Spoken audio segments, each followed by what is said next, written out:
आज दिल्ली में कूड़े के पहाड़ों को लेकर एक बहुत महत्वपूर्ण तथ्य, बहुत महत्वपूर्ण जानकारी आपके माध्यम से मैं दिल्ली की जनता के साथ शेयर करना चाहता हूँ।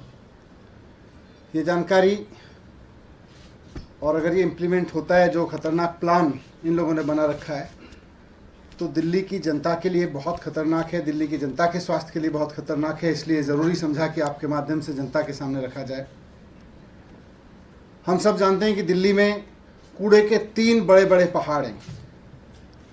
आप साउथ की तरफ से आओ, आप ईस्ट की तरफ से आओ, आप नॉर्थ की तरफ से आओ, दिल्ली में अगर एंटर करो हरियाणा से या यूपी से, तो 3 बड़े बड़े पहाड़ ये बताते हैं कि भारतीय जनता पार्टी ने पिछले 17 साल में क्या किया है कूड़ा मैनेजमेंट में दिल्ली में, एमसीडी में।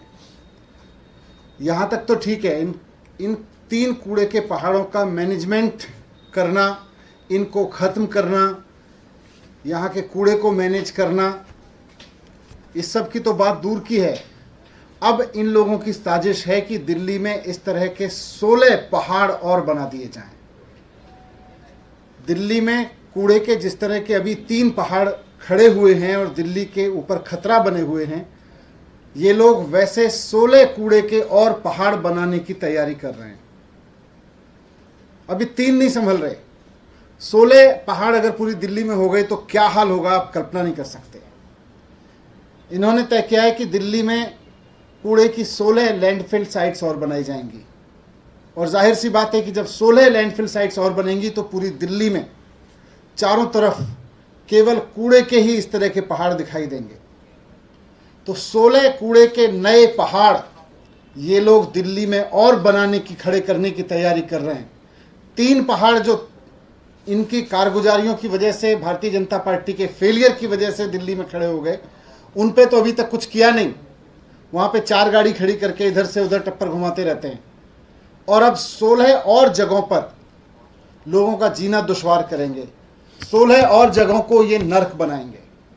हम सब जानते हैं, आप सब लोग भी जानते हैं कि जहाँ जहाँ ये 3 कूड़े के पहाड़ इस समय हैं, उसके आसपास के लोगों की ज़िंदगी कितनी नर्क है। उसके आसपास के लोगों को हर वक्त इन कूड़े के पहाड़ों की वजह से बदबू झेलनी पड़ती है। उनके ड्राइंग रूम में, उनके बेडरूम में, उनके किचन में, हर जगह कूड़े की बदबू रहती है, कई कई किलोमीटर तक। चील मंडराती रहती हैं इन पहाड़ों के ऊपर, ज़मीन से कीड़े मकोड़े निकलते रहते हैं। ये हालत है। आग लगती रहती है, आग का धुआं लोगों के घरों में हर वक्त घुसता रहता है। 3 कूड़े के पहाड़ों ने लोगों की ज़िंदगी नर्क कर रखी है। अगर इन लोगों की साजिश कामयाब हो गई, अगर इन लोगों का ये प्लान कामयाब हो गया, तो दिल्ली में इस तरह के 16 और पहाड़ अलग अलग कॉलोनियों में किस तरह लोगों की ज़िंदगी को नर्क बनाएंगे, इसका हम कल्पना नहीं कर सकते। आज सारी दुनिया में बड़े बड़े शहर, ऐसा नहीं है दिल्ली बड़ा शहर है, दुनिया में बहुत सारे बड़े शहर हैं, वहाँ भी कूड़ा होता है, वहाँ भी लोग रहते हैं, वहाँ भी कूड़ा जनरेट होता है, लेकिन सारी सरकारें अपना कूड़ा मैनेजमेंट कर रही हैं, वहाँ के नगर निगम अपना अपना कूड़ा मैनेज कर रहे हैं। लेकिन दिल्ली में एमसीडी अनोखी तरीके से चलती है कि 3 कूड़े के पहाड़ पहले से खड़े कर दिए और 16 कूड़े के नए पहाड़ अब ये लोग खड़ा करना चाहते हैं। इस तरह से तो दिल्ली बर्बाद हो जाएगी। अभी 3 जगहों पर लोगों को बदबू झेलनी पड़ती है, चील कौवे झेलने पड़ते हैं, आग का धुआं झेलना पड़ता है। फिर अलग अलग कॉलोनियों में पूरी दिल्ली में 16 जगह पर ये और झेलना पड़ेगा लोगों को। दिल्ली में कोई कोना ऐसा नहीं बचेगा जहां इस तरह की बदबू ना हो। दिल्ली में कोई कोना ऐसा नहीं बचेगा जहां पे इस तरह के चील कौवे ना मंडरा रहे हों कूड़े के पहाड़ों पे। ये मैनेज नहीं करना जानते, ये केवल और केवल लड़ाना भिड़ाना जानते हैं, ये केवल साजिशें करना जानते हैं। अब इनसे ये 3 पहाड़ मैनेज नहीं हो रहे और 16 और नए पहाड़ बनाने की इनकी तैयारी हो रही है। मैं आज आप सबके माध्यम से दिल्ली की जनता को कहना चाहता हूं कि आज अरविंद केजरीवाल जी के पास प्लान है। उनको आपने बिजली की जिम्मेदारी दी, उन्होंने 24 घंटे बिजली दे के दिखाई, दिल्ली को फ्री बिजली दे के दिखाई। आपने उनको पानी की जिम्मेदारी दी, पानी दे के दिखाया। आपने उनको स्कूल की जिम्मेदारी दी, स्कूल शानदार करके दिखाए। आपने उनको हेल्थ की जिम्मेदारी दी, हेल्थ पे काम करके दिखाया कि दुनिया देख रही है। कूड़ा का मैनेजमेंट आपने 17 साल भारतीय जनता पार्टी को दिया और भारतीय जनता पार्टी ने 3 पहाड़ कूड़े के दिल्ली को दिए, दिल्ली की जिंदगी नर्क बनाने के लिए, और 16 पहाड़ और अभी जाने से पहले दे के जाना चाहती है। इनको ये मौका मत दीजिए। आप अरविंद केजरीवाल जी पे भरोसा करिए। जिस तरह से बाकी चीज़ों में मौका दिया, वैसे ही कूड़े के मैनेजमेंट में भी देखिए अरविंद केजरीवाल जी के पास पूरा प्लान है कि किस तरह से दिल्ली के इन 3 पहाड़ों को भी खत्म किया जा सकता है।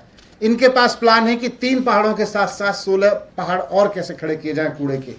तो मैं आपके माध्यम से यही प्लान इनका जनता तक पहुंचाना चाहता हूं कि ये 16 कूड़े के पहाड़ नहीं बनने देने हैं, नहीं तो ज़िंदगी पूरी तरह से मुहाल हो जाएगी दिल्ली के लोगों की, और दिल्ली देश की राजधानी नहीं बल्कि कूड़े के पहाड़ों का शहर बन जाएगी पूरी तरह से। यही आपके बीच अलग अलग उन्होंने जगह छांट ली हैं। जैसे मेरे पास में नॉर्थ एमसीडी से जानकारी आई कि यहाँ इन्होंने SLF बलसवा, फिर नरेला बवाना में, इसके अलावा रानीखेड़ा में, सुल्तानपुर डबास में ये SLF हेतु उपयोग में लाने के लिए ज़मीनें छांट ली हैं। इस तरह से इन्होंने 16 जगह नई ज़मीनें छांट ली हैं अलग अलग कॉलोनियों में, और 16 इस तरह के कूड़े के पहाड़ बनाने की साजिश रची जा रही है। सर, बीजेपी ने आज एक स्टिंग जारी किया है अमन अरोड़ा का, बता रहे हैं कि अमित अरोड़ा का, और वो आरोपी है CBI के FIR में। कह रहे हैं कि बहुत पैसे का लेन देन हुआ है, आप लोगों को पैसे दिया गया। देखिए, इन्होंने मेरे यहाँ पर CBI की रेड कराई, उसमें कुछ नहीं मिला। फिर इन्होंने उम्मीद लगाई कि घर में नहीं मिला कुछ, लॉकर में ज़रूर कुछ होगा। फिर ये लॉकर में गए, मैंने आप सबके सामने तथ्य रखे कि वहाँ भी केवल झुंझुना मिला बच्चे का, लॉकर में भी। फिर इन्होंने सारी जांच करा ली, अब CBI को कुछ नहीं मिला। इन्होंने ED से जांच करा ली, उसमें इनको कुछ नहीं मिल रहा। अब ये स्टिंग लेके आए हैं कि जी देखो ये आदमी कह रहा है इनको दिए होंगे, इनको दिए होंगे। मैं आज भारतीय जनता पार्टी से अनुरोध करना चाहता हूँ कि ये जो सो कॉल्ड आपका स्टिंग है, इसको आप आज और अभी जाके CBI को दीजिए, और 4 दिन के अंदर अंदर स्टिंग हो ही गया। अब स्टिंग तो सबूत में आ गया। 4 दिन के अंदर अंदर CBI इसकी जांच करके मुझे गिरफ्तार कर ले। भाई, भारतीय जनता पार्टी ने स्टिंग कर ही दिया है। CBI की एक्सटर्नल ब्रांच है भारतीय जनता पार्टी आजकल, तो एक्सटर्नल ब्रांच से सबूत आ गया। एक्सटर्नल ब्रांच की बीजेपी की जिम्मेदारी है कि जाके CBI को सौंपे, और CBI इसकी बहुत सख्ती से, बहुत गहनता से और बहुत तेजी से जांच करे, और अभी जांच करे, अभी जाके इसको लेके इसकी जांच करे। और अगर ये स्टिंग सच्चा है, अगर इस स्टिंग में सच्चाई है, तो 4 दिन के अंदर अंदर, आज फ्राइडे, थर्सडे, आज थर्सडे है, थर्सडे, फ्राइडे, सैटरडे, संडे, आज हाफ डे निकल गया। मंडे तक मुझको गिरफ्तार कर ले CBI इस स्टिंग के बेस पे। 4 दिन के अंदर अंदर ये स्टिंग के बेस पे CBI मुझे गिरफ्तार कर ले, अगर इस स्टिंग में सच्चाई है। और नहीं तो फिर आप मान लेना कि ये भारतीय जनता पार्टी के माननीय प्रधानमंत्री जी के दफ्तर से रची गई एक और साजिश है। दिन रात आजकल वहाँ पे सरकारें गिराने के लिए CBI रेड की साजिश, ED की साजिश, स्टिंग साजिश, यही काम हो रहा है प्रधानमंत्री जी के दफ्तर से।